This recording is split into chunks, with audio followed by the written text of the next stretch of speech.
네, 계속해서 시장 흐름과 전략을 세워보도록 하겠습니다. 메리츠증권 도곡금융센터 김민재 이사 전화 연결되어 있습니다. 이사님 안녕하세요. 네, 안녕하십니까. 네, 오늘 우리 양시장 흐름이 굉장히 좋습니다. 자, 현 시점에서 어떤 전략을 좀 세워봐야 될까요?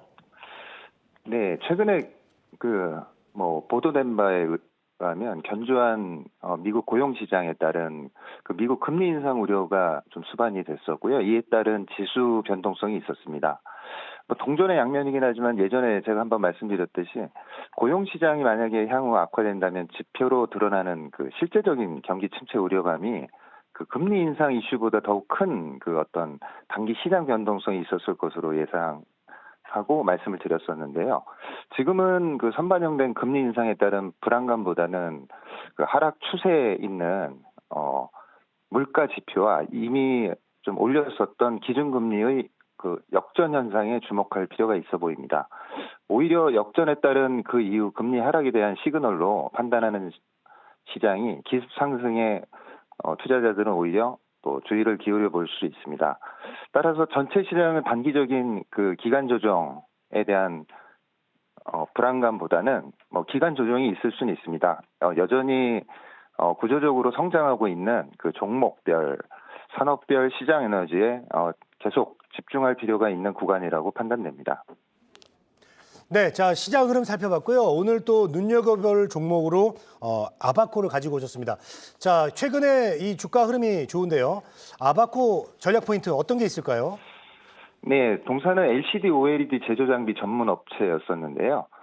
이제는 2차 전지 장비, MLCC, 그리고 3D 프린팅 장비까지 공급하면서 제품 포트폴리오를 확대 중으로 이 중에서 2차 전지 장비 매출 비중이 작년 15%에서 올해는 30% 이상 확대될 것이라는 시장 컨센서스를 보이고 있고 아바코 측에서는 최근 올해 전체 매출액 가운데 2차 전지 장비 비중이 약 40%를 차지할 것이라고 전언하기도 했습니다.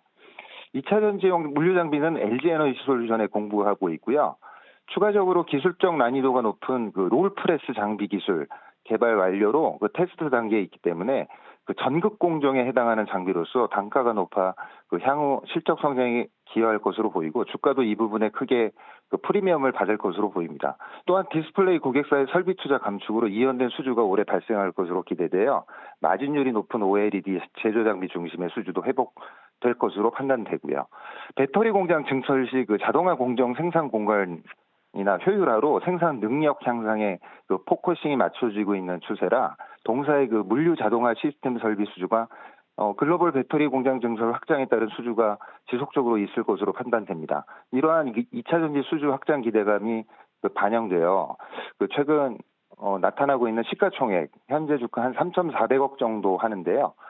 올해 예상 매출액 2,400억에서 2,800억 밴드를 증권사에서 추정하고 있는데 매출 예상 성장 대비 시가총액이 개인적으로 낮다고 판단되고 기술적으로도 단기 이격 조정 이후 수급과 추세가 살아있어 비중 조절을 하시면서 매매하시면 좋을 듯합니다. 네, 자, 2차 전지 장비 업체 아바코까지 이야기를 좀 들어봤습니다. 메리츠증권 도곡금융센터 김민재 이사 오늘 전화 연결 고맙습니다. 네, 감사합니다. 네.